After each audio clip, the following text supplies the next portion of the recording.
नमस्ते दोस्तों, हम सबका ड्रीम डेस्टिनेशन यूरोप हो रहा है तबाह। गाइस, जितने भी लोग हैं जो अपनी समर वेकेशन यूरोप में आके मनाना चाहते हैं, जिनकी बकेट लिस्ट में है पेरिस घूमना, स्पेन घूमना, भैया मत आओ। इतनी गर्मी है, एसी वेसी का कोई प्रबंध नहीं है यहाँ पे। एसी छोड़ो, पंखे तक का कोई प्रबंध नहीं है। डिब्बे जैसे छोटे कमरे मिलेंगे, एकदम महंगे महंगे।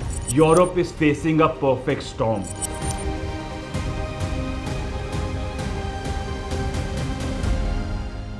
क्या ऐसे रीजंस है जिसकी वजह से यूरोप, जो वर्ल्ड का सबसे बड़ा कॉलोनाइजर था, वो हो रहा है तबाह और इतना ज्यादा पीछे हो गया है। जो कभी यूएस के साथ कंधे से कंधे मिला के चलता था, वो अब इतना ज्यादा पीछे हो गया यूएस से। कोई नई इनोवेशन नहीं, क्लाइमेट क्राइसिस जैसी प्रॉब्लम, सोशल टेंशन जैसी प्रॉब्लम, ये सब चीजें बहुत ज्यादा प्रेवलेंट है और जो चल रही है यूरोप में। आओ इस वीडियो में हम समझते हैं 6 ऐसे रीजंस जिसके बाद आपको क्लैरिटी मिल जाएगी कि क्यों ऐसा हो गया है कि अब जो यूरोप में 10 साल पहले जाने का जो एक्सपीरियंस था, वो अब शायद आपको वापस ना मिले। तो शुरू करते हैं पहले रीजन से। पहला रीजन है आपका क्लाइमेट क्राइसिस और इमिग्रेशन का। इमिग्रेशन दोस्तों, इमिग्रेशन सुन के आपको लग रहा होगा कि ये वो इमिग्रेशन है जो स्किल्ड वर्कफोर्स जाती है यूएस में, यूके में, कनाडा में, ऑस्ट्रेलिया में। नहीं दोस्तों, ये इमिग्रेशन है असाइलम सीकर्स की। ये इमिग्रेशन है उन लोगों की जो वॉर टॉर्न कंट्री से भाग के यूरोप में घुस जाते हैं, जिसकी वजह से सोशल इंफ्रास्ट्रक्चर इतना ज्यादा क्राउडेड हो गया है। सिटीज ओवर क्राउडेड हो गई हैं। Cities like Brussels, Belgium, for Spain for that matter, सब में इतने ज्यादा लोग आ गए हैं, जिसकी वजह से एक सोशल टेंशन है जो कि मेंटेन रहती है आपकी यूरोप में, और जिसकी वजह से क्राइम रेट काफी ज्यादा हाई है यूरोप में। दोस्तों, इतनी एक्सीलेंट यूनिवर्सिटीज होने के बावजूद भी लोग काम नहीं कर पा रहे हैं यूरोप में, और एक ब्रेन ड्रेन जैसी प्रॉब्लम चल रही है यूरोप में, जिसमें कुछ 25 लाख वर्कफोर्स है जो एनुअली देश छोड़ के चले जाते हैं to countries like USA, Australia और even to London for that matter, to find good high paying jobs. इसके साथ साथ प्रॉब्लम आती है आपकी बर्थ रेट की। बर्थ रेट ऑलमोस्ट 0 है यूरोप में। तो नई कोई पॉपुलेशन ऐड नहीं हो रही है यूरोप में। ये सिर्फ इमिग्रेंट्स हैं जो कि आके जिन्होंने सोशल कॉम्पोजिशन चेंज कर दी है यूरोप में। इन सबको एग्रेवेट करता है प्रॉब्लम ऑफ क्लाइमेट चेंज, जिसकी वजह से problems like heat waves, forest fires, high temperature,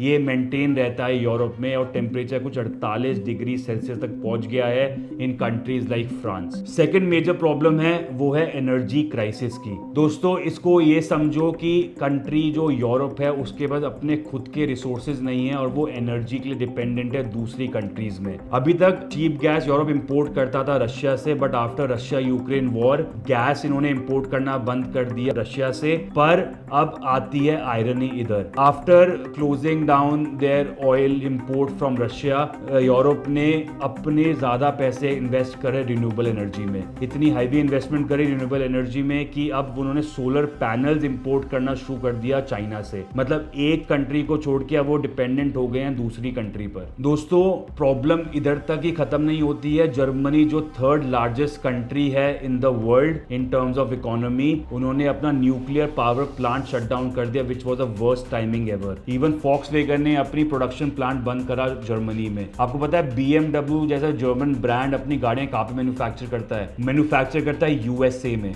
not in Germany. तो इसकी वजह से it is good for BMW because उनको हाई प्रॉफिट मिलते हैं, but what about the German workers? अब नेक्स्ट प्रॉब्लम आती है आपकी इनोवेशन क्राइसिस की। इनोवेशन क्राइसिस आपने कभी न्यूज में सुना है ये वाली चीज कि कोई भी नई एडवांसमेंट हुई है एआई में या किसी टेक में, कोई भी नई एडवांसमेंट हुई हो जो कि यूरोप में हुई हो? अगर हम कंपेयर करते हैं यूरोप को विद सिलिकॉन वैली, तो कोई कंपैरिजन ही नहीं है। पर इसके चलते हुए कॉपी कैट मॉडल है जो कि यूरोप फॉलो कर रहा है। और मैं आपको समझाता हूँ कि कॉपी कैट मॉडल है क्या। कोई भी नया यूएस में टेक्निकल एडवांसमेंट होता है तो उसको literally same to same European company copy कर लेती है और उनको टेलर मेड करके अपने लोकल पॉपुलेशन के हिसाब से बना के उसमें चलाती है। और जब कभी भी कोई यूएस कंपनी एक्सपैंड करने की सोचती है यूरोप में, तो यही वो कॉपी कैट फर्म्स हैं जो कि अपने टेक जो इन्होंने बनाया है है उसको बेच देती है वापस से यूएस कंपनीज को। दोस्तों एक्सीलेंट यूनिवर्सिटीज, बेटर इंजीनियर्स होने के बावजूद भी कोई हाई पेइंग जॉब बची नहीं है यूरोप में, इसलिए ब्रेन ड्रेन जैसी प्रॉब्लम हो रही है कि लोग इधर से उठ के जॉब ढूंढ रहे हैं इन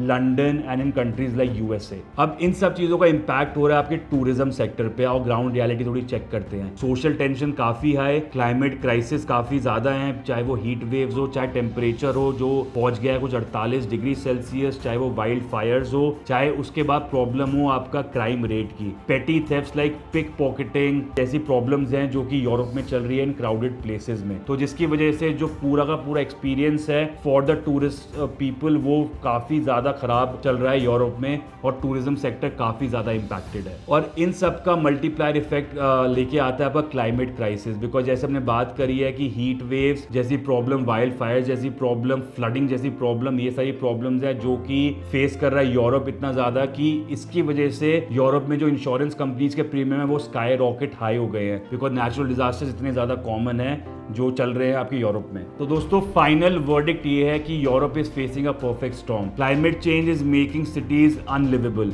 इमिग्रेशन की वजह से प्रॉपर इंटीग्रेशन नहीं है in the European society. Crime rate इतने हाई है which is actually impacting the tourist experience. Economic stagnation है with no clear solution. Quality of life is declining both for the residents as well as for the tourism. तो दोस्तों reality check यही है कि Europe is still beautiful, culturally काफी ज्यादा advanced है, पर हो सकता है कि अब वो 10 साल पहले जैसा एक्सपीरियंस उधर वापस ना मिले। तो my honest advice to you would be not to visit Europe during the peak summer season, क्योंकि इतनी ज्यादा गर्मी, इतनी ज्यादा ओवर क्राउडेड की वजह से इट इज नॉट सेफ। बाकी अगर आपको ये वाली एनालिसिस पसंद आई हो तो आप कमेंट सेक्शन में बताओ कि कैसा लगा आपको और आपको क्या लगता है कि कौन सा बेस्ट टाइम है टू विजिट यूरोप। बाकी don't forget to like, subscribe and share this video and wait for more such deep analysis on such relevant topics. Till then stay informed and thank you.